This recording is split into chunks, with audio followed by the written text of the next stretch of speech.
बोलो श्री प्राणनाथ प्यारे की जय। बोलो श्री सतगुरु महाराज की जय। पन्ना धाम की जय। सर्व सुंदर साथ की जय।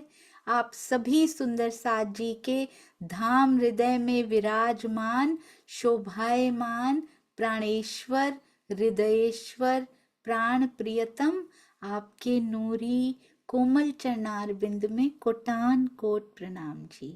आइए सुंदर साथ जी महाराज जी की अति सुंदर अति प्यारी हमें और रहने की ओर प्रेरित करती हुई श्री बीतक साहब के पास चलेंगे। ऐसा लगेगा महाराज जी के चरणों में बैठे हैं। पहले चलते हैं बहुत प्यारा भजन हमारे प्यारे नरेश भैया जी की ओर से। प्रणाम जी भैया। प्रणाम जी सोनिया दीदी, आपके चरणों में प्रणाम। सभी सुंदर साथ के चरणों में कोटि कोटि प्रणाम। जब ये एप्लीकेशन डाली थी तो तब ये भजन किसी ने बोला ही नहीं था, और जब ये नंबर आया तो तब तक दो बारी दो बोल चुके हैं, तो फिर भी जैसा स्वीकार करें इसको। भजन इतना प्यारा है, मतलब मुझे लगता है दिल तो, इसलिए इसी को ही गाने का मन था। तो बोलो श्री प्राणनाथ प्यारे की जय, बोलो श्री सतगुरु महाराज की जय। शेरपुर वाले तेरी नजरे करम हो जाए, शेरपुर वाले तेरी नजरे करम हो जाए, शामे गम अपनी भी खुशियों की सहर हो जाए, शेरपुर वाले तेरे बिगड़ी बन जाती है और रंज भी मिट जाते हैं, बिगड़ी बन जाती है और रंज भी मिट जाते हैं, मेहरबानी जो तेरी, मेहरबानी जो तेरी हम पे अगर हो जाए, शेरपुर वाले तेरी नजरे करम हो जाए, शामे गम अपनी भी खुशियों की सहर हो जाए, शिरपुर वाले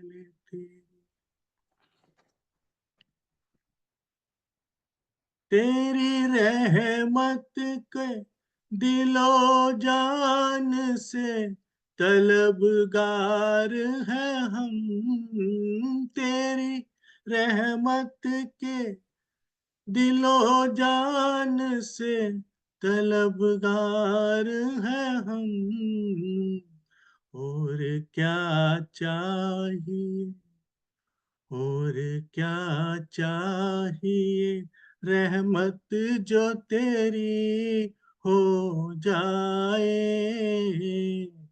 और क्या चाहिए, रहमत जो तेरी हो जाए, शेरपुर वाले तेरी नजरे करम हो जाए, शेरपुर वाले तेरी हम भी बंदे हैं तेरे अपने, कोई गैर नहीं, हम भी बंदे हैं तेरे अपने, कोई गैर नहीं, चाहे थोड़ा ही सही, चाहे थोड़ी ही सही कुछ तो इधर हो जाए, शेरपुर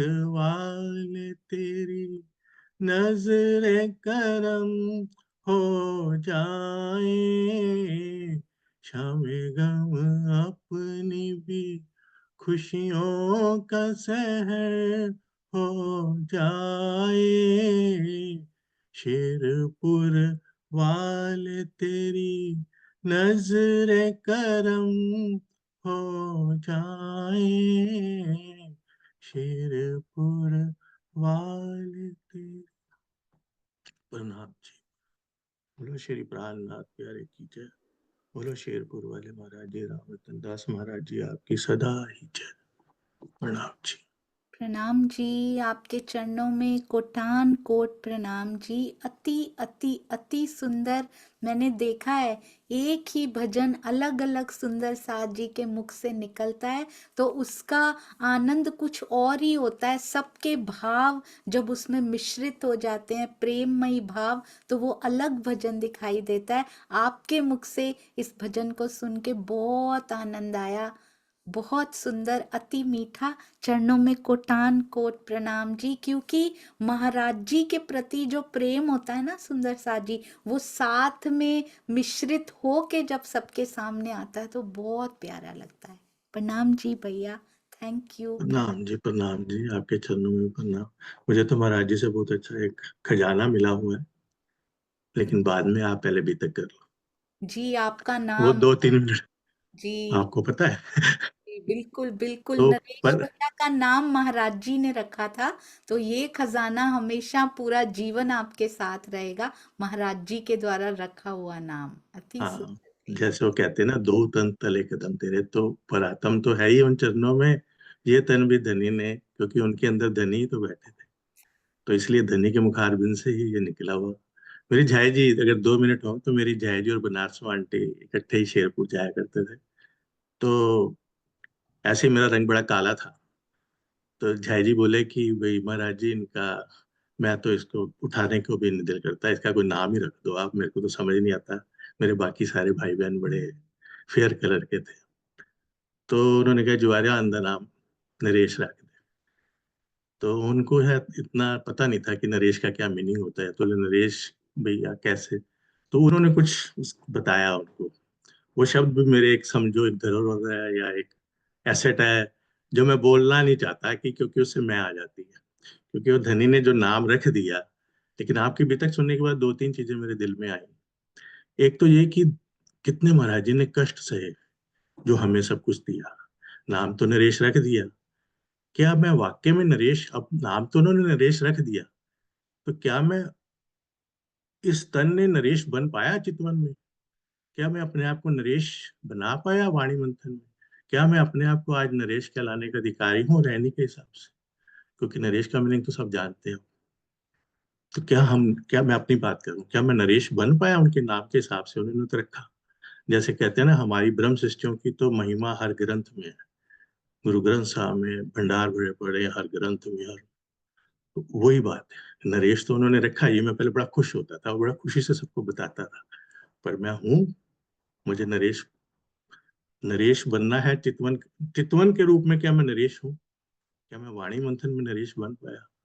तो ये मुझे अपने अंदर झांकना है। बहुत प्रणाम जी। प्रणाम जी, बहुत सुंदर भैया, अति अति सुंदर।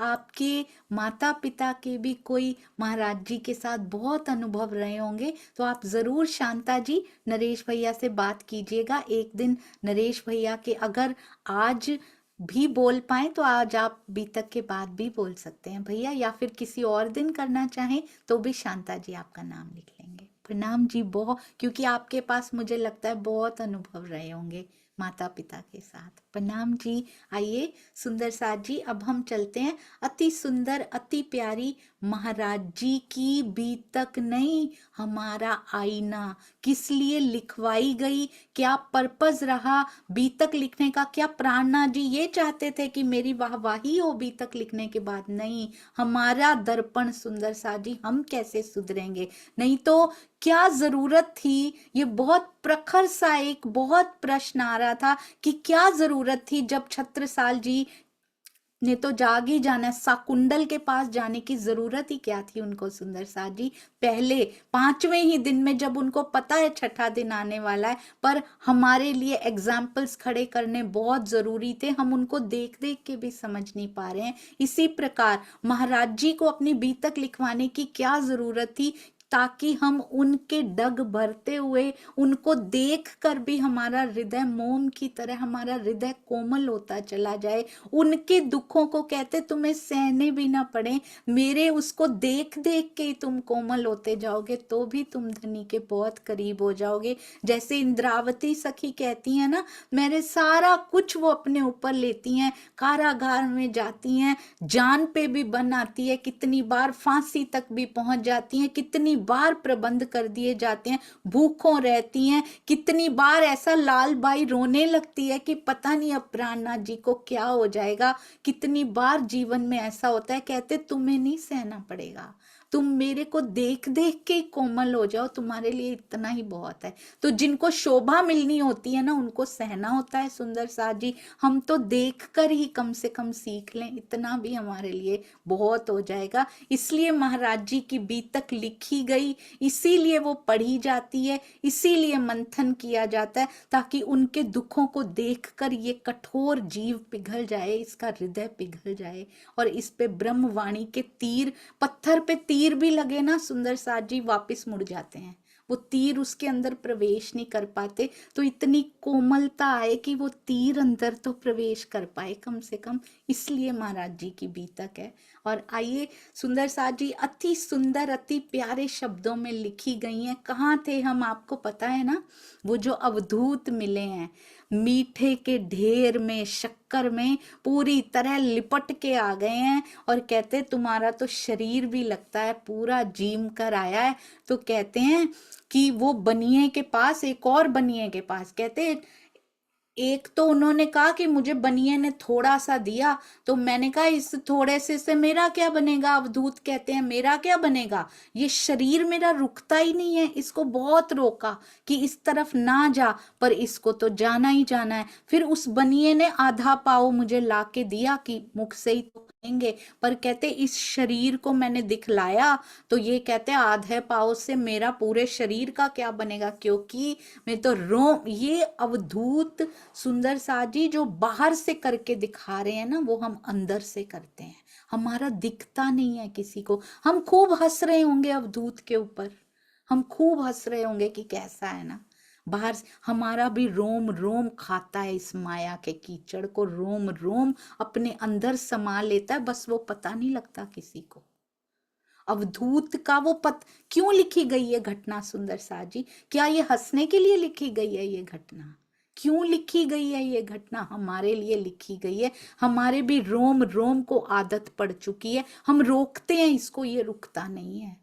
जिसमें से पिया पिया की ध्वनि निकलनी चाहिए, जिसमें से पिया का रस टपकना चाहिए, जिस रोम रोम में से, वो इस माया के रोकते भी हैं इसको, ये रुकता नहीं है, ये फिर स्वादों की ओर भागता है।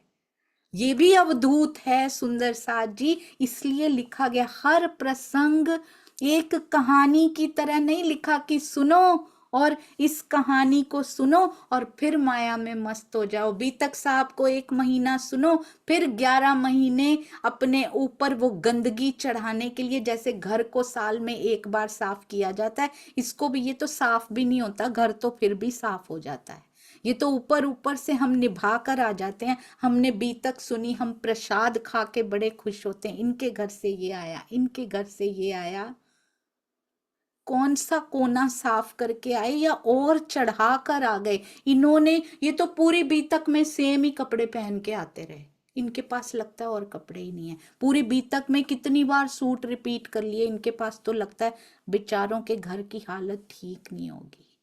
हम ये साफ करके आए अपने आप को, ये 5 बार प्रसाद लेके आए, ये 5 बार भोग लेके आए जिसका हमें प्रसाद मिला, ये इनके घर से कोई भोग नहीं आया। क्या पता उनकी स्थिति कैसी हो सुंदर सा जी, किसका दिल नहीं करता भोग लाने का, क्या पता परिस्थितियां किसी वाइज, क्या पता शरीर में बल ना हो, क्या पता हमें क्या प्रॉब्लम्स हैं, हम क्या साफ होकर आए या हृदय को और कठोर करके आ गए। सुंदर साथ जी सोचिएगा, ऊपर से परंपरा तो बड़ी सुंदर निभा के आए, पूरा महीना 1 मिनट भी लेट नहीं हुए हम भी तक सुनने में। कभी मैं लेकर आए, हम कभी लेट नहीं हुए, मैं लेकर आए। और साथ में सुंदर साथ के विकारों को ढूंढ के आए, साथ में 4-5 बहस तो हर बार करके ही आते हैं, साफ करके आए सुंदर साथ जी, या और गंदगी में गिर गए और हृदय कठोर हो गया और पत्थर करके आ गए। बीतक साहब कुछ असर हमारी रहनी पे हो पाया, दिखला पाई, तब तो सुन के आए। ऐसे ही महाराज जी की ये जो जीवन गाथा है, इसको भी ऐसे ही मत ले लीजिएगा सुंदर सा जी। ये घटना क्यों लिखी गई, what is the purpose of this प्रसंग, व्हाट इज द पर्पस, क्यों लिखी, ये हटा देते, ये रहने देते महाराज जी, या फिर उन्होंने पूरा एक वो करना था, नहीं जीवन की एक एक चीज लिखनी है इसलिए लिख दो, इसका कोई पर्पस हो या ना हो। परमहंस कभी ऐसे नहीं करते। जिस प्रसंग का कोई लक्ष्य है वो प्रसंग को इसमें स्थान दिया जाएगा। पूरा जीवन एक एक सांस नहीं लिखी है उन्होंने अपनी, बहुत मुख्य प्रसंग आए हैं बीतक साहब में, इस बीतक में भी। क्यों सुंदर साथ जी? क्योंकि इससे हमें शिक्षा लेनी है। हम भी लिपटे पड़े हैं, ऐसा लगता है कि ये शक्कर है, इससे लिपट जाओ। हमने नहीं करना सुंदर साथ जी, हमने अवधूत नहीं बनना है। हम यहाँ की सुविधाएं लिपटा लें, हम यहाँ के सगे संबंधियों में लिपटे रहें, हम यहाँ के शरीरों में लिपटे रहें। शरीरों में कोई सुख नहीं मिलने वाला सुंदर साथ जी। जो कहता है शरीर के स्पर्श से मिल सकते हैं वो झूठ बोलते हैं सुंदर साथ जी। ना आज तक कभी किसी को मिला, ना मिल सकता है। ब्रह्मवाणी से मिलते हैं, चितवन से मिलते हैं, और सतगुरु पे पूरा विश्वास रखिए। पर सतगुरु वो होने चाहिए जो ब्रह्मवाणी को गुंजायमान करते हो और एक एक बात उनकी वाणी के अनुसार हो। यहां तक कि महाराज जी को वाणी मिली नहीं है, बाहर से ऐसा लगता है, पर अंदर से आत्म कैसी हैं कि वो सारी रहनी वाणी के अकॉर्डिंगली करके दिखा रही हैं। कहते हैं कि मीठे की ढेरी में रगड़ा इस स्थूल शरीर को, बहुत रगड़ा मीठे की ढेरी में, फिर क्या ये चमड़ी को बड़ा आराम मिला, छक गई ये पूरी तरह से, इसने वो जीम लिया, पूरा एक एक रोम को आराम मिल गया, मेरे उससे रगड़ रगड़ के आराम मिल गया। हम भी रगड़ रहे हैं सुंदर साथ जी, हम भी इस चमड़े को रगड़ रहे हैं, रगड़ रगड़ के इसको शरीरों को साफ कर रहे हैं, उजला दिखला रहे हैं। सुंदर सुंदर सुंदर से सुंदर कपड़े ही नहीं, आजकल तो एक एक कपड़े को एक ही बार पहना जाता है बाहर जाने वाला, क्योंकि दिखावा करना है। हम यहाँ गए थे, पिछली बार ये पहन के गए थे, इस बार पहना तो कोई क्या कहेगा, ये ब्रह्म मुनि होते हैं सुंदर साथ जी। हम भी रगड़ रहे हैं इस शरीर को, बड़ा सुंदर दिखा रहे हैं, बड़ा सुंदर दिखावा और नाटक कर रहे हैं। हमारे पास बहुत पैसा है, हमारे पास बहुत ही है। कभी अखंड का धन भी निकालिए सुंदर साथ जी, कभी अखंड का धन इकट्ठा किया हो, अपने सामने खोल के देखिएगा कितना है मेरे पास, कितना उतार लिया मैंने। चौपाइयों के ज्ञान की बात नहीं कर रही, उसमें तो अहंकार साथ में होता है। रहनी में कितना झलका वो हमने पाया। कभी रहनी का धन निकाल के दिखाइए सुंदर साथ जी, कभी सुंदर साथ से प्रेम करके दिखाइए, तो पता लगे आप कितने धनी हैं, आपके पास कितना धन है। हमारे रोम रोम से सुंदर साथ के लिए प्यार टपकता हो, वो होती है सफाई, वो होती है अमीरी। अब इनकी डेफिनेशन बदलनी है, हमने जीवों की डेफिनेशन अपना रखी है। मैं अपनी बात कर रही हूँ सुंदर साथ जी, एग्जैक्टली लाइक दिस। हमने जीवों के देखा देखी रहनी अपना रखी है, बाहर का दिखलाते हैं और अंदर का हमारे पास है ही नहीं। अंतर्दृष्टि जिसको कहा जाता है, जो दज्जाल के पास होती है, बाहर की दृष्टि, हम वही तो दिखा रहे थे अभी तक। सुंदर कपड़े पहन के जाओ, किसी के पास नहीं है तो उसको नीचा दिखाओ, किसी के पास सुविधाएं कम है उसको नीचा दिखाओ, कभी नहीं करना सुंदर साथ जी, कभी नहीं। ये इतना बड़ा गुनाह हो जाएगा। अपने मंदिर में ग्रुप्स बना के खड़े हो जाओ, कोई दूसरा सुंदर साथ भी आया है जो हमारे सो कॉल्ड ग्रुप का नहीं है, उससे बात भी मत करो, उससे प्रणाम भी मत करो। कोई नया आए उससे बात भी मत करो। ये रहनी का धन है हमारे पास, इसलिए सुंदर साथ बढ़ नहीं रहे हैं। वो रहनी देखते हैं आके दूर से कि ऐसे लोग हैं, ये नहीं आएंगे सुंदर साथ जी। खाली खाली कोरा ज्ञान, और जो रहनी में उतरा ही ना हो उसको देख के कोई नहीं आएगा कि रहनी व्यवहार तो ये ऐसा करते हैं। इतना बड़ा बोलते हैं ज्ञान हमारे पास बहुत बड़ा है, कोई फायदा नहीं होगा। तो हमने ये अवधूत जैसे नहीं बनना है सुंदर साथ जी। कहते हैं फिर क्या किया, कहते खूब रगड़ा उस मीठे के ढेर में, ये चमड़ी हमारी शांत हो गई और ये शरीर ना बड़ा हठी है। खूब डांटते हैं पर बेकाबू ही रहता है ये हमारे लिए इसमें इसमें प्रेरणा दी गई है, बेकाबू मत होने दो। ना स्वादों के पीछे स्वयं को बेकाबू होने दो, ना दिखावे के पीछे स्वयं को बेकाबू होने दो। सिंपल परिधान पहनिए सुंदर साथ जी। हम दुनिया में ये करने नहीं आए थे।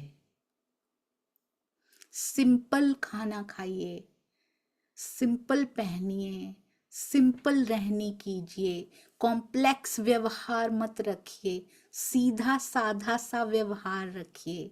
उसमें प्रेम होता है, कॉम्प्लेक्सिटी में प्रेम नहीं होता सुंदर साथ जी।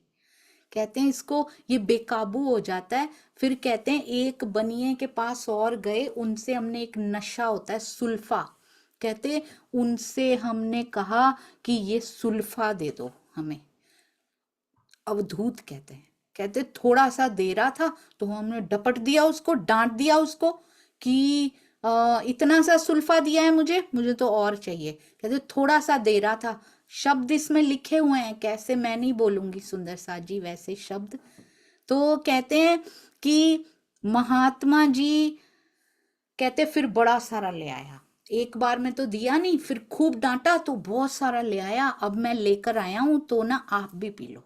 महाराज जी को कह रहे हैं कि आप भी पी लो। तो बोलते हैं कि हम तो नहीं पीते हैं महात्मा जी इसको। महाराज जी उनको भी महात्मा जी कहते हैं। जो स्वयं होते हैं ना उनको पूरा संसार को वो ऐसे ही कहते हैं। कितने प्रेम से, विनम्रता से देख भी रहे हैं वो कैसे कैसे कर रहे हैं, पर उच्चारण देखिए सुंदर साथ जी, कितनी इज्जत से प्रेम से बात करते हैं। हमारे उच्चारण में प्रेम होता है ना सुंदर साथ जी, हमारे संबोधन में प्रेम होता है, उनके अंदर प्रेम है। अगर मैंने एक बात बहुत स्ट्रॉन्गली नोटिस की है इन दिनों में, जब से महाराज जी की बीतक शुरू हुई है, आपके अंदर जो होता है ना वो आप दिखाते हैं। दूसरों के व्यवहार के अकॉर्डिंगली जो चेंज हो जाए वो स्वयं अंदर से सुदृढ़ नहीं है, उसमें दृढ़ता नहीं आई अभी। वो कभी इनके मुताबिक चेंज हो जाते हैं, कभी इनके मुताबिक चेंज हो जाते हैं, कभी इनके मुताबिक। अपना क्या है हमारे पास, हम दृढ़ हैं, हमारे पास प्रेम की, हमारे पास कहते हैं जिसके पास मेहरों के थान होते हैं, वो चोर भी आ जाए तो उसको मेहर का थान ही मारेगा उठा के, उसको मेहर का थान ही देगा कि जा ये ले जा, चोर आया जा ले। उसके पास मेहर के अलावा कुछ है ही नहीं, वो दे कहां से। हम भी तो प्रेम की ध्वजा हैं। कोई चोर ही क्यों ना आया हो, कोई गालियां देने क्यों ना आया हो, कोई डांटने क्यों ना आया हो, कोई डंडे मारने क्यों ना आया हो, कोई किल करने क्यों ना आया हो, हमारे पास प्रेम है सुंदर साथ जी। हम प्रेम की ध्वजा, हमारी गरिमा कम हो जाएगी अगर मैं प्रेम की ध्वजा हूं। अगर अंदर समाया है तो अंदर से कुछ नहीं निकलेगा उनके लिए। बहुत अच्छा राज जी, ये आप ही कर रहे हैं, मुझे पता है। मेरी कमी पूरी करने के लिए आ रहे हैं ये सारे। कहते हैं महात्मा जी हम नहीं पीते हैं। बहुत सारे साधु साथ में चल पड़े हैं ना, साधु सारे, क्योंकि खाने को मिल गया था राजा के पास से। बहुत सारे साधु बैठे हैं, इनको दे दो।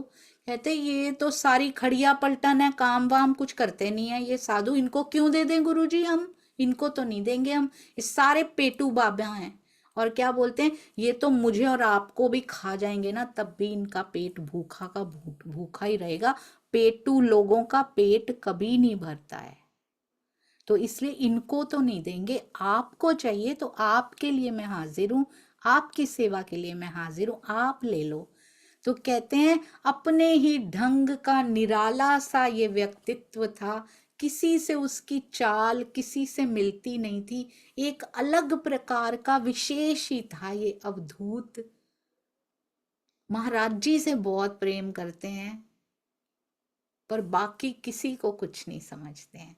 अच्छाइयां भी करते हैं, आश्रम के लक्कड़ भी इकट्ठे कर देते हैं, सब कुछ करते हैं।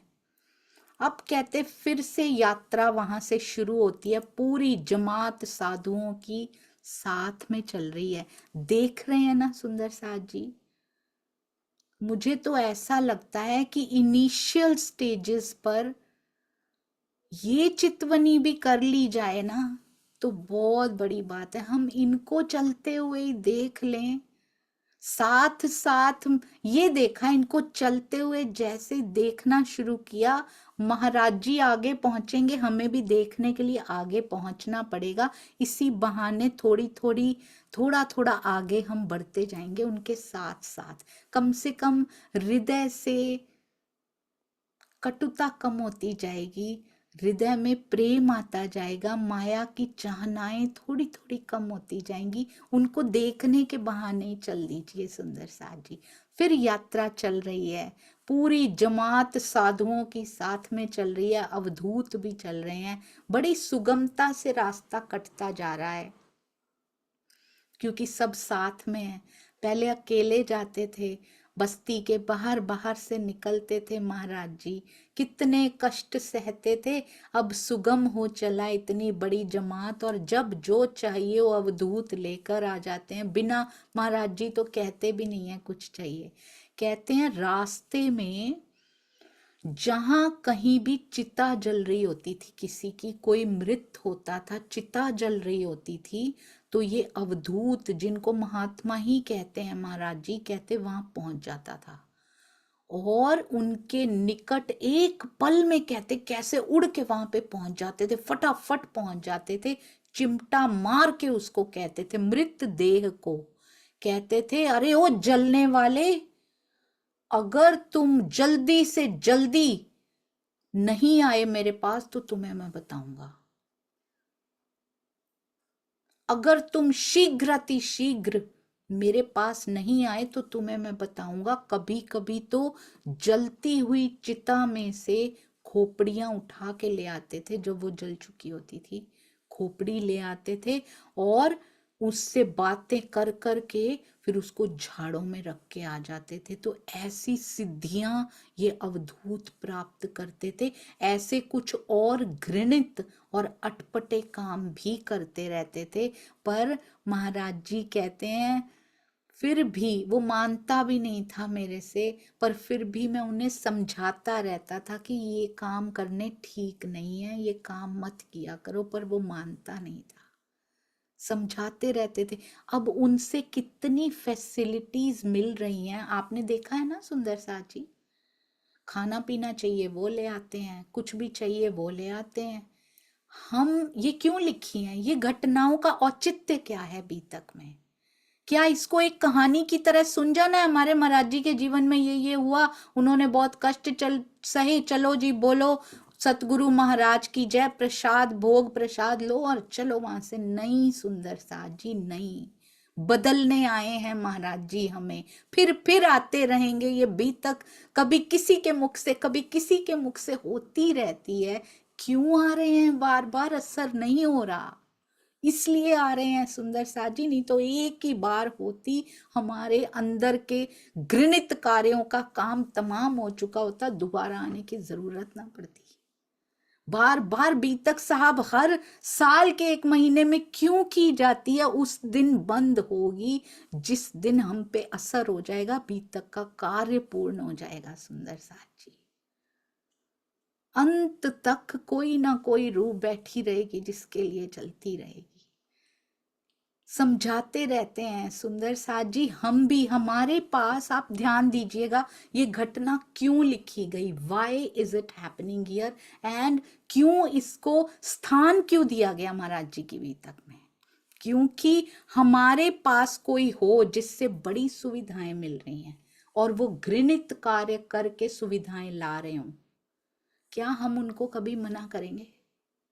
बहुत ध्यान दीजिएगा, हमें बहुत सुविधाएं मिल रही हैं, हमें पता है वो गलत काम कर रहे हैं, क्या हमने उनको समझाया? महाराज जी समझा रहे हैं, कहते वो मानते नहीं है पर मैं समझाता रहता हूं। क्या हमने कभी समझाया है? हमें तो सुविधाएं मिल रही हैं, हम क्यों समझाएंगे उनको? बंद ही ना हो जाए कहीं। अगर इन्होंने सिद्धियां करनी बंद कर दी तो सुविधाएं आनी बंद हो जाएंगी। पर महाराज जी समझाते रहते, उनको कोई लेना देना नहीं है, भोजन मिला ना मिला क्या कर देता है, भोजन ही तो लाते हैं।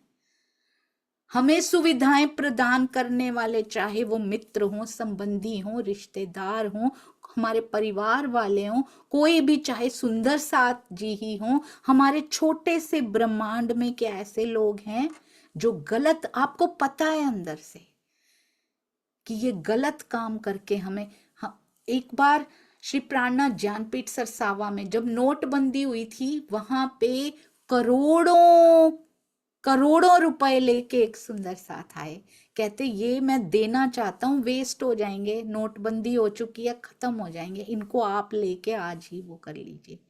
स्वामी जी ने हाथ जोड़ के उनको मना कर दिया, करोड़ों रुपए को मना कर दिया। गलत काम से काला धन मेरे एक भी बच्चे के मुख में नहीं जाएगा, इससे ही खाना खरीदा जाएगा, इसी से ही चीजें आएंगी जो ये भोगेंगे बच्चे यहाँ के। आप इसको जला के राख कर दीजिए, हम नहीं लेंगे। और तब कुछ दिन तक बच्चे भूखे भी रहे हैं सुंदर साथ जी, क्योंकि सब सुंदर साथ के घरों में कोरोना आया था, सबके घरों में कितनी तंगी हो गई थी, कितने बिजनेस बंद हो गए थे। तब भी कुछ कपल ऑफ डेज ऐसे आए थे, एक दो दिन की, खाने के लिए राशन भी नहीं था सुंदर साथ जी, पर बेईमानी का पैसा नहीं लेंगे। क्या हम ऐसा करते हैं? देख रहे हैं कि गलत काम की कमाई आ रही, पर हम उसको भोगते रहते हैं सुंदर साथ जी। क्या हम समझाते हैं उनको? भैरव सेठ की, हमारी बीतक साहब में भैरव सेठ जी की पत्नी नहीं समझाती उनको, अरे प्राणनाथ जी बंद करवा देते हैं, कहते हैं नहीं, ना मांस, ना मछली, ना मदिरा, ना पर स्त्री गमन, कुछ नहीं करना है, फिर बैठो मेरे पास, मैं तुझे अखंड का धन देना चाहता हूं। उनकी पत्नी को प्रॉब्लम होती है उसमें, ये नहीं रह पाएंगे मांस मदिरा के बिना, पता नहीं कैसे ये संत आ गए हैं, छुड़ाते फिरते हैं ये वो ऐसे। उन्होंने कहा 1 महीने तक करने दे भाग्यवान, उसके बाद नहीं मिला तो नहीं करूंगा, किसी तरह तो इसको पहले शांत कर दूं, क्योंकि दृढ़ निश्चय है मुझे करना है। 3 दिन, 30 दिन के समय को 3 दिन में सिमटा दिया गया। कैसे दिल दिया होगा भैरव सेठ ने। This is a very beautiful example, मुझे इतनी सुंदर लगती है। जो 30 को 3 दिनों में समेट दिया जाता है वो भैरव सेठ होते हैं सुंदर साथ जी। और हमारे 3 जन्मों में भी खत्म नहीं हो रहा है, 300 साल से ऊपर हो गए, हमारा वो दिन नहीं आ रहा सुंदर साथ जी, क्योंकि हमें छोड़ना ही नहीं है। उन्होंने छोड़ा और पकड़ा, हमें छोड़ना ही नहीं है। आस पास सुंदर साथ जी हम भैरव सेठ की पत्नी जैसे ना बने। हमारे घर वाले कर रहे हो, हम फिर भी उन्हें ना रोकें। क्यों? क्योंकि हमें सुविधाओं का मोह सताता है। हमें चाहिए, महाराज जी को कुछ नहीं चाहिए। सत्य की राह पे चलेंगे तो सब पालेंगे। कहते हैं अब समझाते रहते हैं, रास्ते में ये अटपटी सी चीजें, कुछ घृणित से कार्य उनके देखते हैं, समझाते हैं। अब एक बार यात्रा पे फिर फकीर के साथ निकले हुए हैं, सारे फकीर सारे साधु संत साथ में ही हैं। अब एक कोल्हू चलता हुआ दिखा, अब कोल्हू चलता हुआ दिखा, सड़क के एक किनारे पे चल रहा था। अब महात्माओं की इच्छा हो गई कि गुरुजी थोड़ा मीठा खिलवा दो, यहाँ से गुड़ निकल रहा है, वहां पे मीठा निकल रहा है वहां पे। तो कहते हैं यहाँ पे मीठा खिलवा दो थोड़ा सा। महाराज जी को कहते हैं सारे जो साधु साथ में चल रहे हैं, तो कहते हैं मीठे को बड़ा दिल कर रहा है, थोड़ा थोड़ा तो दिलवा दो यहाँ से। तो कहते हैं अब महाराज जी ने अपने लिए कभी कुछ नहीं मांगा। अवधूत मिन्नतें करते रहते हैं कि कुछ तो मांगिए, आप मुझे आज्ञा तो दीजिए, मैं कहीं से भी आपको ला के दूंगा, आप क्यों मुझे कहने में संकोच करते हैं। कभी नहीं मांगा उन्होंने। हमारे पास ऐसा कोई अलादीन का जिन्न निकल आए ना, तो आज सारी ब्रह्म सृष्टि एक तरफ हो जाएंगी और अंदर का सारा जीव भाव बाहर निकल आएगा। सो तब पता लगेगा राज्य चाहिए। आज कोई कहे ना करोड़ों की लॉटरी चाहिए कि राज्य चाहिए, देखिएगा क्या दिल करता है। अपने आप को परखिए सुंदर साथ जी। हमारे मिहिर राज जी परखते हैं बार बार, अपने पत्नी का सोना देखते हैं, ये मेरे रास्ते में रोड़ा है। हलवाई के पास जाके खड़े होते हैं, परीक्षा लेते हैं, मेरा दिल करता है कि मुझे धनी चाहिए। रास्ते में जाते हैं, मित्र से मुंह फेर लेते हैं, उसको देख के मेरा दिल करता है इससे बात करने का, या पिया चाहिए तुझे। परीक्षा लेते हैं स्वयं की। आज हमें करोड़ों अरबों की कोई लॉटरी दे दे, कोई ऐसा पद दे दे, और फिर क्या कहो कि दिल करता है ना राज्य मिल जाए। या फिर एक तरफ हो कि मुझे कोई बीमारी है वो ठीक हो जाए, और एक तरफ राज्य हो। क्या चुनेंगे सुंदर साथ जी हम? परखिए खुद को।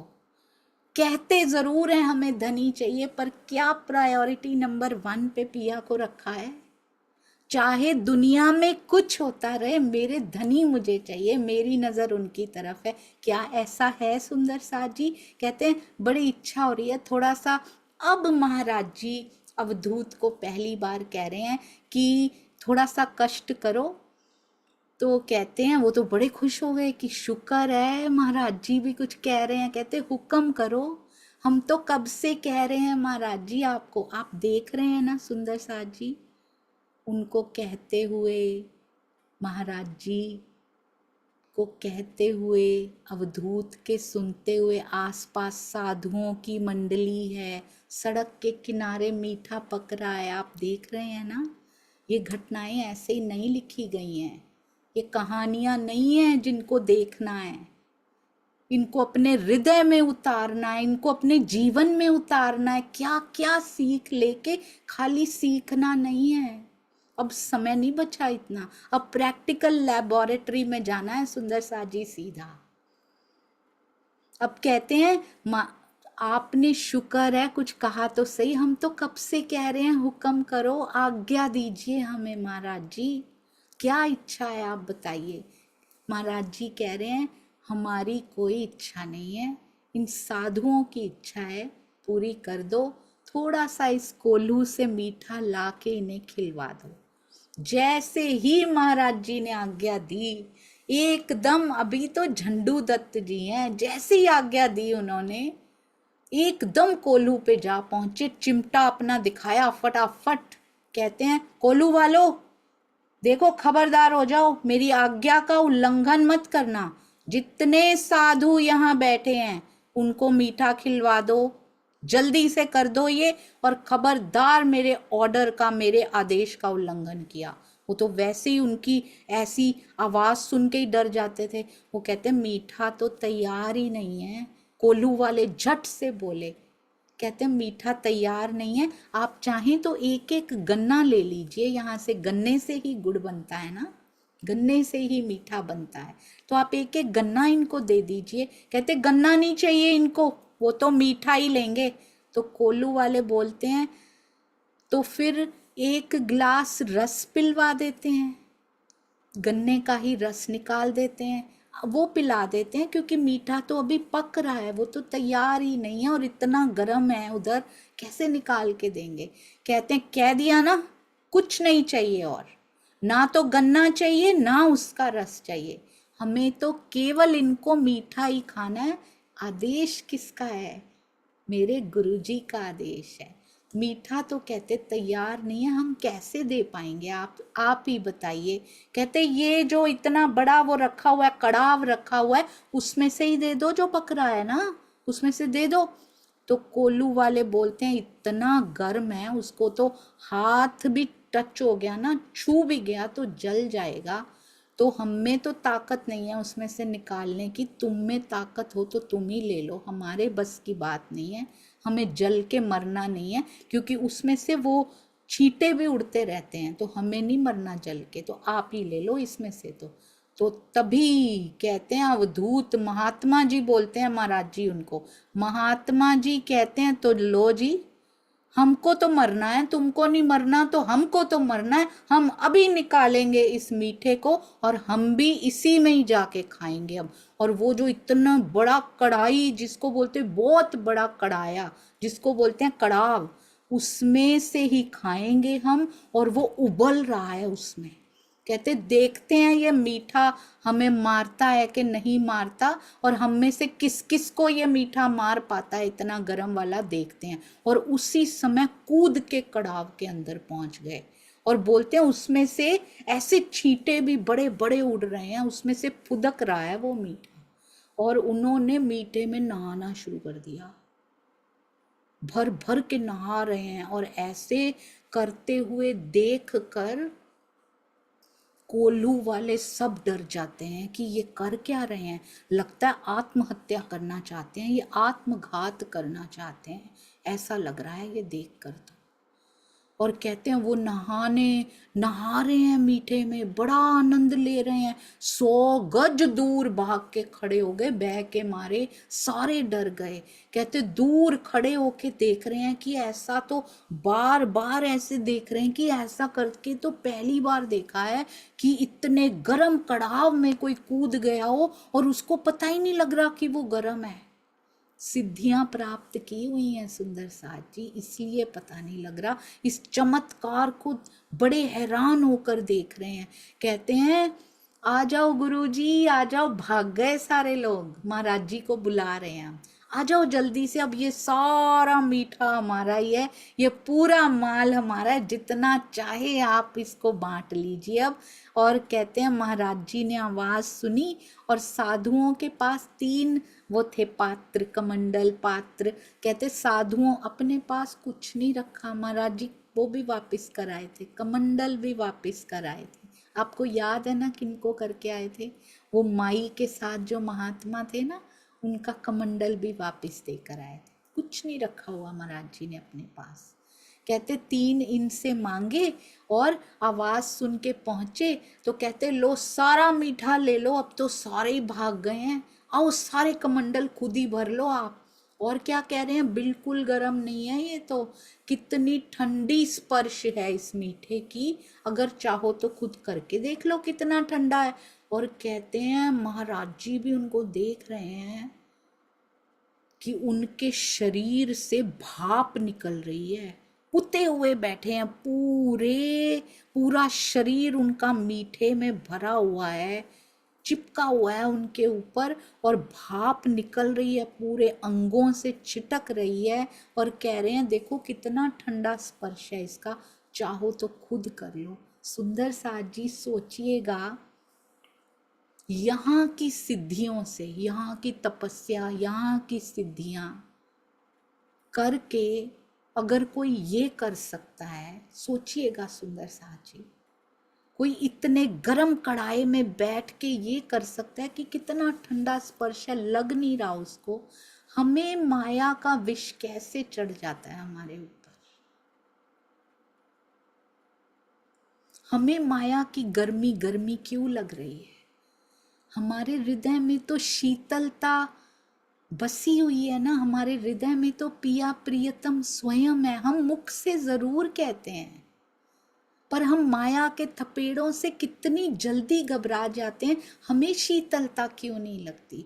हमें बाहर से लोगों को लगे कि भाप निकल रही है, लोगों को लगे कि इनके ऊपर दुख आया भी है, अगर उनको पता चले कि कितना दुख आया इनके ऊपर, क्या हो गया, पर हमें शीतलता, यहाँ की सिद्धियां गरम को गरम नहीं लगने देती, हमें माया की हवाएं इतनी गर्म क्यों लग जाती हैं कि राज जी आप ही और जो ठीक कर सकते हो। हम गाते भी हैं, महाराज जी के गुणगान भी गाते हैं, तो बाहरी चमत्कारों के लिए ही क्यों सुंदर साथ जी, अंदर का जो खजाना उन्होंने उड़ेला है हमारे ऊपर, कभी उसके लिए भी महाराज जी को याद कीजिए, जिससे माया की तपन तपन ही ना लगे। ये और ऊंची अवस्था है। जाहिरी मेहर तो वो करते ही करते हैं सुंदर साथ जी, सब हमारे लिए ही लेकर आए हैं। माया में जो चलना है वो चलता ही रहता है, पर परिस्थितियां कैसी भी हों, कैसी भी परिस्थितियां हों, महाराज जी से कभी मत कहिए कि इनको ठीक कर दो, उनसे कहिए ये तपन मुझे तपन ना लगे, कुछ ऐसा कर दो पिया जी, मेरे अंदर की कैपेसिटी इंक्रीज हो जाए। जैसी भी परिस्थितियां हो पिया, मैं हमेशा आपके चरणों से लगी रहूं। बाहर के दुख दूर कर दो मत कहिए, उन्हें कहिए दुख सुख में मुझे सम बना दीजिए पिया जी, मेरे सारे विकार निकल जाएं। मांगना ही है तो ऊंचा मांगिए सुंदर साथ जी, शुरू में तो मांगना पड़ता है, बाद में तो मांगना ही नहीं पड़ता। मांगना ही है तो कुछ मांग अलौकिक इनसे, यही तो कहा था, यही तो कहा था गोवर्धन भाई जी ने भी कि मोहरे मांगते जा रहे हो, मोहरे मांगते जा रहे हो, मोहरे मत लो, कुछ इनसे अलौकिक ले लो। हम भी महाराज जी से मोहरे तो नहीं मांगते जा रहे ना सुंदर साथ जी, बीतक साहब में भी सारे एग्जाम्पल्स हमारे पास आए हुए हैं। कथा कहानी की तरह मत सुनिएगा, हम भी मोहरे मांगते जा रहे हैं महाराज जी से, हमारा ये ठीक रहे, हमारा ये ठीक रहे, और बड़े खुश होते हैं, बड़े खुश होके बताते हैं ये भी ठीक कर दिया महाराज जी ने, ये भी ठीक कर दिया, और महाराज जी देख रहे होते हैं। फिर कीचड़ में जाके कितनी खुश हुई है ये कि मुझे कीचड़ मिल गया, मैं पिया से दूर हो गई, शुक्र है राज जी, शुक्र है महाराज जी, मैं धनी से दूर हो गई। कैसा लगता होगा महाराज जी को। मैं आज भी किस पंक्ति का इंतजार कर रहा हूं, और ये फिर इनके सामने 56 भोग सजाए हैं, ब्रह्मवाणी के सजाए हैं, इन्होंने पहचाना ही नहीं मेरे अंदर भी कौन आया था, और ये फिर गंदगी की ओर भाग के बड़ी खुश होती हैं। ये भी ठीक हो गया माया में, ये भी ठीक हो गया महाराज जी, कितनी खुश हो रही हैं, धनी से दूर होके कितनी खुश हो रही हैं। ऐसा नहीं है सुंदर साजी, सब होता है, माया के सारे काम बोनस में हो जाते हैं, उनकी ओर देखना बंद कर दीजिए बस। पीछे पीछे आती है, आप उससे पीठ कर लीजिए एक बार, भागते जाओ उसकी तरफ, पूरा समय खा जाएंगे। इन विकारों को, इन सुविधाओं को हम नहीं भोग रहे हैं, ये सुविधाएं हमें भोग जाएंगी।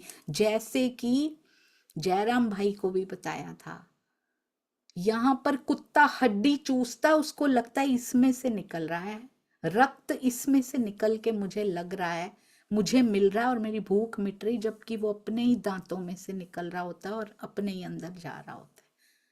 हड्डी हमें खा रही होती है सुंदर साथ जी, हम में से निकाल के हमें ही दे रही होती है। तो हम ना करें, अब बहुत हो गया, ब्रह्मवाणी प्रबोध रही है, अब सुंदर साथ जी अब हमारे पास समय नहीं है।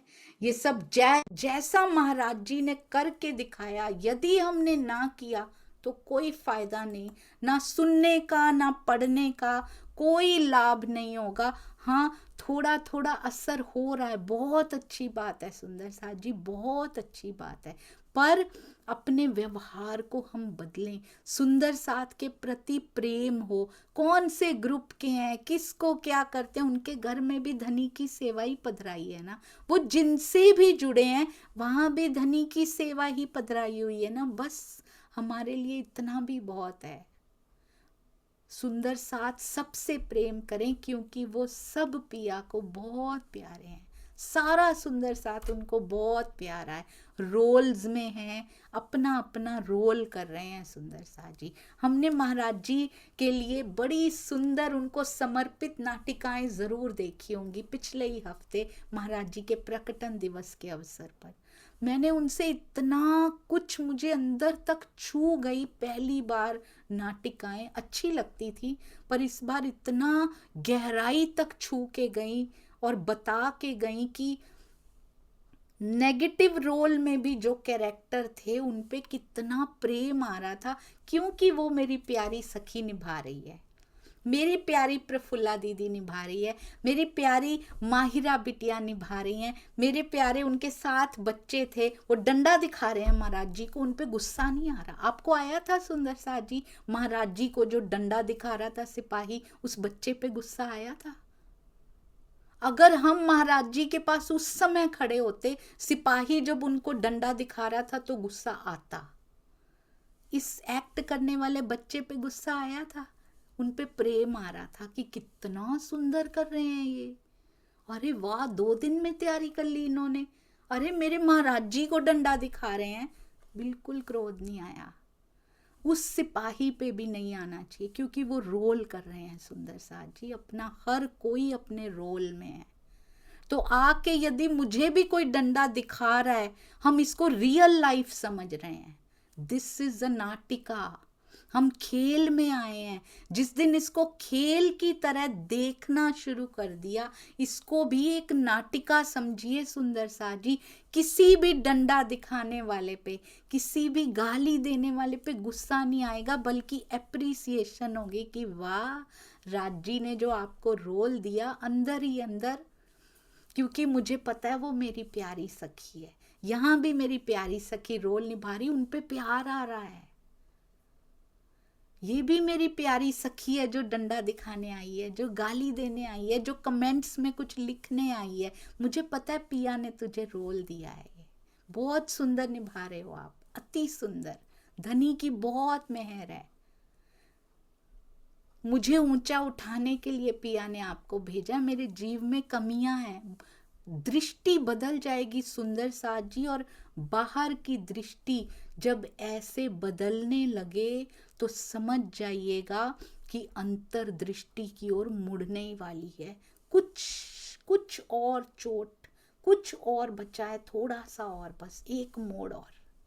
जब ये दृष्टि बाहर की बदलने लगे, सब पिया के हुक्म का पसारा एक्चुअली नजर में आने लगे, और कोई रोष, कोई ईर्ष्या, कोई दुख, कोई सुख, कुछ नहीं लगता। बस एक, पिया तुझसे मिलना है, बस एक ही कमी है, बाकी सब बहुत, सब कुछ बराबर है। कोई कुछ भी कर रहा है, कोई अच्छा कर रहा है, कोई बुरा कर रहा है, सब अपने रोल में परफेक्ट फिट, सबको अत्यंत सुंदर जीव दिए ताकि वो उस रोल को परफेक्टली निभा पाए। तो सब कुछ बहुत अच्छा है, बस पिया आपको देखना है। जिस दिन ये हो गया ना, बस सुंदर साथ जी, उसके बाद देरी नहीं होगी। निरखाण को मोहे चाव घनेरो, आपको निरखने का चाव है मेरे अंदर। अब कोई उत्कंठा और किसी चीज के लिए उमंग आती नहीं है। अब ये ले लिया सुविधा में, ये आ गया, उमंग नहीं आती है। क्या मिल गया यहाँ पे? अब इनकी कीमत पता लग चुकी है। अब मुझे पता है ये मिट्टी के ढेर हैं, अब इनकी कीमत पता लग चुकी है। मुझे असल अखंड आनंद, वो धन चाहिए पिया जो तुझे निरखने में, तुझे देखने में, नजर भर तेरी एक झलक देखने में आता है। मुझे अब कीमत पता लग चुकी है। निरखाण को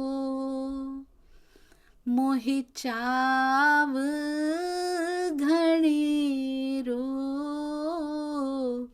निरखाण को मोहे चाव घनेरो, कब देखूं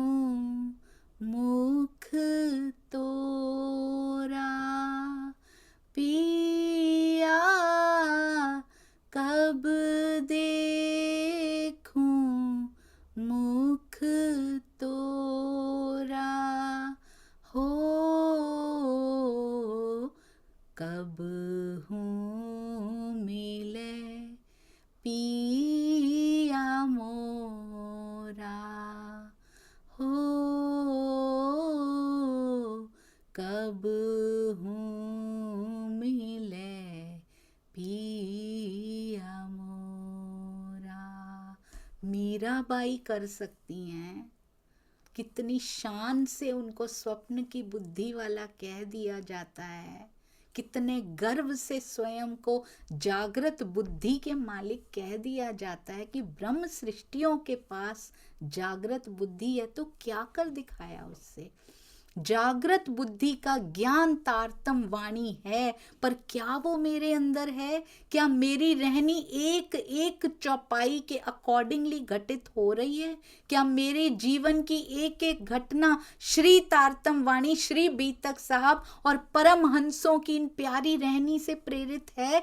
तब सुंदर साथ जी जागृत बुद्धि का ज्ञान है, तारतम वाणी है, पर मेरे अंदर नहीं है। जो उतारेगा उसके अंदर है, उनके अंदर प्रकाश है। जब तक मेरे अंदर प्रकाश नहीं हो जाता तब तक तब कह ही नहीं सकते किसी को हीन की जीवों के पास नहीं है, हमारे पास है। कभी नहीं निकलता मुख से, किसी के मुख से नहीं निकलता सुंदर साथ जी।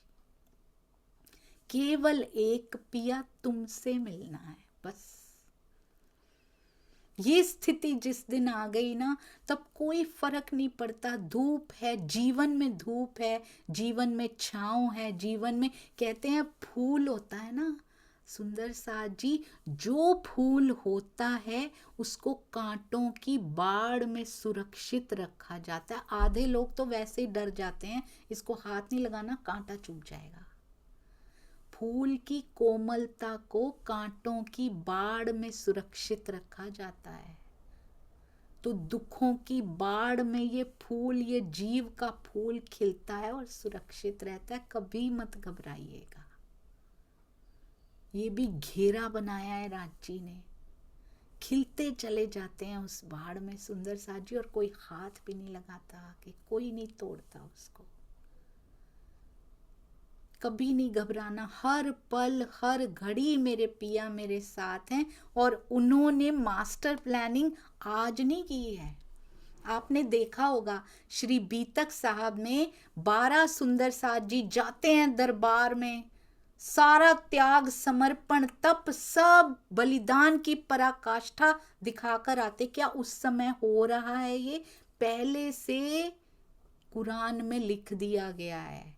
इस घटना से हमें पता लगता है, ऐसी और बहुत सारी घटनाएं बीतक साहब में आती हैं, इससे हमें पता लगता है दिस खेल इज प्री प्लान्ड, पहले से लिखवा दिया गया है, इनके साथ ऐसा ऐसा होगा और हो रहा है। तो क्या मेरा खेल, क्या वो 12 सुंदर साथ का खेल पहले से प्लान्ड है? हमारा नहीं है, पहले से लिखा हुआ है सुंदर साथ जी। हम केवल रोल अब निभा रहे हैं। डायलॉग पहले ही लिखे जाते हैं, स्क्रिप्ट पहले लिखी जाती है, मूवी में सारी तैयारी पहले होती है, फिर आर्टिस्ट को बुलाया जाता है, फिर एक्टर्स को बुलाया जाता है। ये रही स्क्रिप्ट, ऐसे ऐसे तुम्हें एक्ट करना है, तो चलो अब परफॉर्म करो। फिर सुंदर साथ जी डन किया जाता है, लेट स्टार्ट दिस खेल।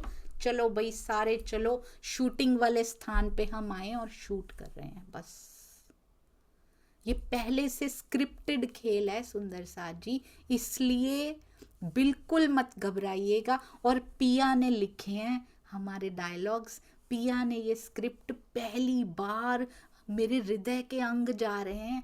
एक एक बात खुद बुनी है उन्होंने, बैठ के एक एक बात खुद लिखी है और अपने हृदय रूपी लोमोफूज पे लिखी है, जिसको कोई नहीं मिटा सकता। आपको लगता है आप इनकी पूजा करने गए तो इसलिए ठीक हो गया? राज जी ने लिखा था वो पल और वो ठीक होना था। बस ईमान की परीक्षा थी, आप जाते हो कि नहीं जाते हो। हमारी जो कठपुतला है ना, उसकी डोर उन्होंने किसी के हाथ में वो दे ही नहीं सकते। वो इतना प्रेम करते हैं, बहुत प्रेम करते हैं सुंदर साथ जी। वो किसी के हाथ में डोर नहीं दे सकते हमारी। वो ऐसे करते हैं तो हम नाचती हैं, हम घूमती हैं।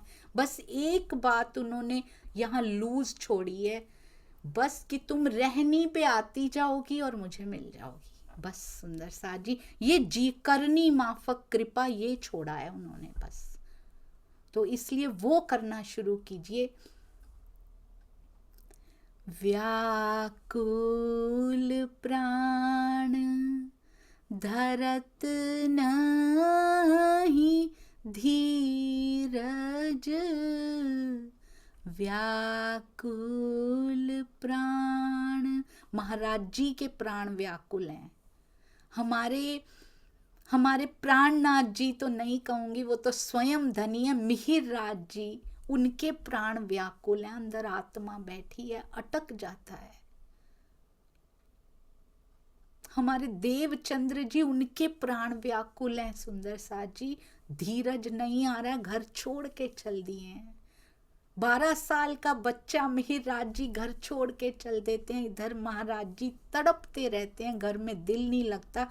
ऐसे लगता है परिवार काट खाने को दौड़ रहा है, क्यों विवाह कर दिया मेरा। व्याकुल हैं प्राण। ये सुविधाएं दे रहे हैं, अवधूत सुविधाएं दे रहे हैं, पर व्याकुल हैं प्राण। क्या मैं यही करने निकला था घर से? मिल रही हैं सुविधाएं, उसको ठोकर मार रहे हैं। देखिएगा सुंदर साथ जी आगे, उसको ठोकर मार रहे हैं, उनसे पीछा छुड़ाना चाह रहे हैं। हम कितना पीछा छुड़ाना चाहते हैं? ये अवधूत नहीं है, ये माया है। सुंदर साथ जी, हमें बहुत अच्छी लग रही है, सुविधाएं इकट्ठी हो रही हैं, बहुत अच्छी लग रही है। हम नहीं पीछा छुड़ाना चाह रहे इससे। हमने कभी नहीं सोचा कि क्या मैं यही लक्ष्य लेकर इस खेल में यहाँ शूटिंग करने आई थी? क्या यही लक्ष्य था उसका? शूटिंग के दौरान, डायलॉग डिलीवरी के दौरान जो आनंद लेना था, वो लेने आए थे। पिया ने खोल खोल के हृदय के भेद तारतम वाणी के रूप में रखे थे, वो लेने आए थे हम। परम धाम में यहाँ बैठे हुए, विश्व में बैठे हुए परम धाम के अमृत का पान करना था हमने। 25 पक्ष में पिया संग घूमने का, दुख के संसार में क्या आनंद आता है, क्या डिफरेंस आता है उसमें, वो लेने आए थे। हमारा मूल लक्ष्य वो है। हम यहाँ पे घर और ये सब करने नहीं आए थे। सुंदर साथ जी, छोड़ना नहीं है घर, कोई नहीं कह रहा। हम गोपियों ने भी नहीं छोड़ा था, आज भी गोपियों को नहीं छोड़ना है, पर हम मरती नहीं थी, हम करती थी। आज भी कीजिए, करो, लेकिन मरो नहीं। दिल पिया को दे दो। व्याकुल प्राण धरत नहीं धीरज, मिल तू मीत सवेरा हो, मिल तू मीत सवेरा, गोविंद कब हूँ मिले पिया मोरा, हो कब हूँ मिले पिया मोरा। जिस दिन हृदय से एक एक धड़कन में उसकी आवाज आएगी ना कि पिया आप कब मिलोगे, मैं आपके लिए व्याकुल हूँ। जो आवाज महाराज जी के हृदय से आ रही है। कोई कहता है ले लो मुझसे कुछ, कोई आज्ञा नहीं, कुछ नहीं चाहिए मुझे, किसी से कुछ नहीं, क्योंकि मैं इसके लिए निकला ही नहीं हूँ घर से। मैं इसके लिए, हम भी परम धाम उस घर से, हम इसके लिए आत्मा बन के नहीं निकले थे। हम परात्म की प्रतिबिंब स्वरूपा आत्मा बन के अपने घर से, महाराज जी सोचते हैं आगे जाके, क्या मैं अवधूत का संग करके, क्या मैं इसके लिए घर छोड़ के आया हूँ? हमने कभी सोचा है सुंदर साथ जी? इतनी बड़ी मास्टर प्लानिंग हो गई, without fail, perfect planned everywhere. क्या हम इसके लिए, ये यहाँ पे जो जीव सब कर रहे हैं, क्या हम उसके लिए आए थे आत्मा बनकर वहाँ से? क्या इसके लिए निकले हैं प्रतिबिंब स्वरूपा बन के? या हमारा लक्ष्य क्या है, क्या मांगना है? पूरी बीतक का उद्देश्य है महाराज जी से लेना क्या है, राज जी से लेना क्या है। सुंदर साज, बोलो श्री प्राणनाथ प्यारे की जय। बोलो श्री सतगुरु महाराज की जय। पन्ना धाम की जय। सर्व सुंदर साथ की जय। प्राणनाथ प्यारे की जय तब है सुंदर साथ जी, उनकी पराजय तो होती नहीं है कभी, उनकी तो हमेशा जय है। पर मेरे हृदय मंदिर में बस जाएं तब मेरे लिए जय है। मेरे हृदय पे माया का असर कम हो, उनका बढ़े, वही अंदर हमें महसूस हो तो मेरे लिए जय है। जैसे तारतम वाणी में तो उजाला ही उजाला है, पर मेरे अंदर नहीं है तो क्या फायदा हुआ। सतगुरु महाराज की जय बड़े आराम से बोलते, पर मेरे अंदर यदि सतगुरु की बैठक मुझे दुनियादारी के लिए नहीं, ना इसकी सुविधाओं के लिए, ना जाहिरी चमत्कारों के लिए, बातुनी मेहर यदि मुझे सतगुरु की दिखाई देती है, चितवन के समय यदि वो स्वरूप मेरे सामने होता है, तब उनकी असल जय है मेरे लिए सुंदर साथ जी। और पन्ना धाम की जय भी तभी मेरे लिए है, उनकी हमेशा ही जय है, नहीं तो मेरे लिए तब है यदि मैं तरहटी में बैठे उस प्राणनाथ जी के दर्शन कर पाती हूँ, तब मेरे लिए असल जय है। सर्व सुंदर साथ की जय सच्चाई से बोलिए, यदि सबसे प्यार कर सकते हैं तो सर्व सुंदर साथ की जय बोलिए, नहीं तो करके कोई फायदा नहीं। ये इस ग्रुप के हैं, ये इसके हैं, ये हैं, ये, तो फिर सुंदर साथ की जय एक मात्र एक फॉर्मेलिटी है। सबसे प्रेम कीजिए, वो रीझ जाता है, कुछ नहीं करना पड़ता सुंदर साथ जी, कुछ भी नहीं करना पड़ता। प्रेम कर लीजिए, सरल सरलतम मार्ग पिया को पाने का सुंदर साथ से प्रेम करना है, और ये 100% ट्रू है सुंदर साथ जी। प्रणाम जी। बोलो श्री प्राणनाथ प्यारे की जय। अपनी इस छोटी सी सुंदर साथ को जिसमें त्रुटियां भरी पड़ी हैं, कृपया साथ साथ माफ कीजिएगा। कोई भी दिल दुख गया तो मेरा बहुत बड़ा नुकसान हो जाएगा। कहते हैं ना, उससे वेतन कट जाएगा, हमारे स्वामी जी कहते हैं, तो अगर थोड़ा सा आगे बढ़ाना भी था तो वो भी पीछे चला जाएगा, इसलिए क्षमा करते जाइएगा। प्रणाम जी सुंदर साथ।